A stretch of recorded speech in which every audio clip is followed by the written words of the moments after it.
nasakto uninte soise koigi cookie singilam oirabani chatko natradi fadana hairingai da yaro natradi ko nayumdo mai thabi gani kaino cookie uchek nang hairibadubo mafam asidi na khoina mafam asida lagdringai digi hauna yum sadane khoina leijara absibo taunu nuksi sana leiminasiko adumna haina roise noye khoidi mama ngai digi hauna nuksi sana na samin thangmina daro leimina laga narang tanakpa kwak siroi kharana launam tawraga na khoida adumna ne nuksina ba mangan badi tawgano ko cookie uchek na khoi se handak kitchen amna thiko ai amna sauningi kri ai khoi cookie uchek kuchin thi haipa na khoi meite uchek ne chin thi ri badi ko adudi na khoi meite uchek kitchen do amna thiba machin do itum tumba adagi machin do ipai ragane maya ikakpa machin do ichaw siya na khoi ne na thi duti hey cookie uchek lamse mahusag suman maradre nasando angang bikara sangil laga kwa mataka macharagane ni usutadana adumna tawbudu tawgoro ko maitei usek ai koisu fage haina fabai wani mina horakabadine ai koisu hangada unati ko nasakaduna sakta dana vitamin ligli hangek mandana kri maitei usek aibu vitamin ligli hang pamale haipa maitei usek nangi kriman pa nanti sakta adu satin photpagi khulai hak malatana hey ngari tapi maitei usek ngari tapi hey cookie uchek butan ya hau hanupi mandi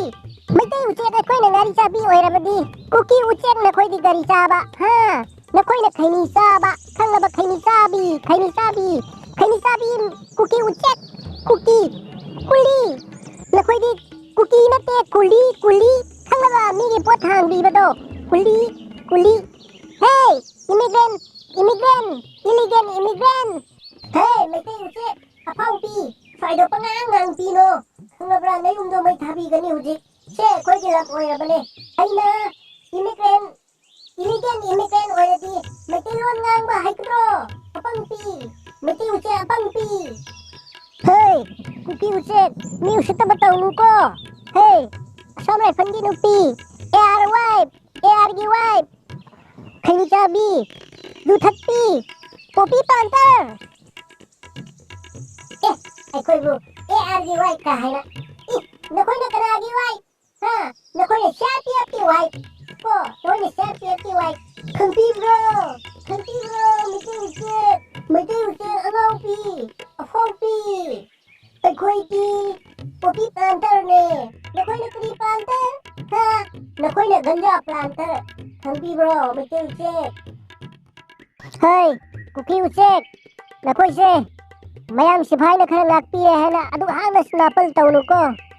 mayam sipai sing se yam na mabuk phatta bane mayam sing se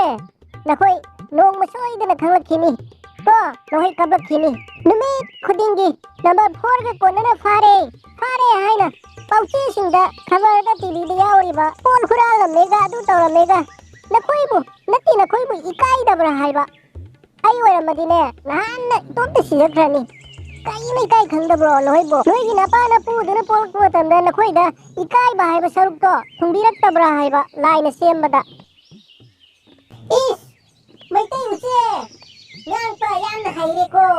ikai te khoidi ikai te noi de ikai biduri hai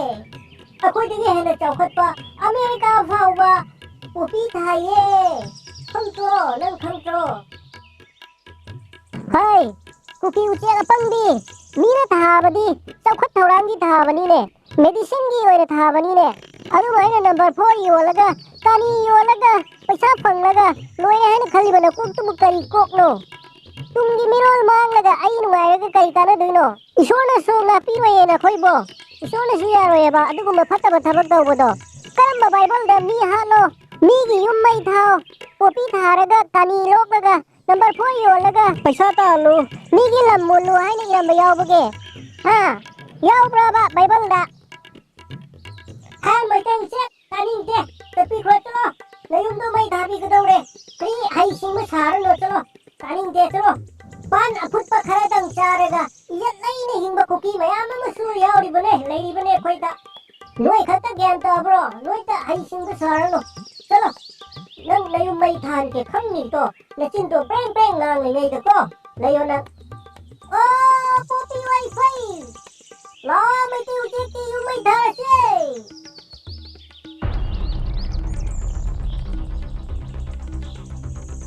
Meitei ꯎꯆꯦꯛꯁꯤꯅ ꯃꯩꯔꯧ ꯂꯩꯇꯦ ꯀꯨꯀꯤꯁꯤꯡꯒꯤ ꯌꯨꯝ ꯃꯩ ꯊꯥꯕꯤꯔꯦ ꯌꯨꯝ ꯃꯩ ꯊꯥꯕꯤꯔꯦ ꯃꯩꯇꯩ ꯎꯆꯦꯛꯁꯤꯡꯅ ꯀꯨꯀꯤ ꯎꯆꯦꯛꯁꯤꯡꯒꯤ ꯌꯨꯝ ꯃꯩ ꯊꯥꯕꯤꯔꯦ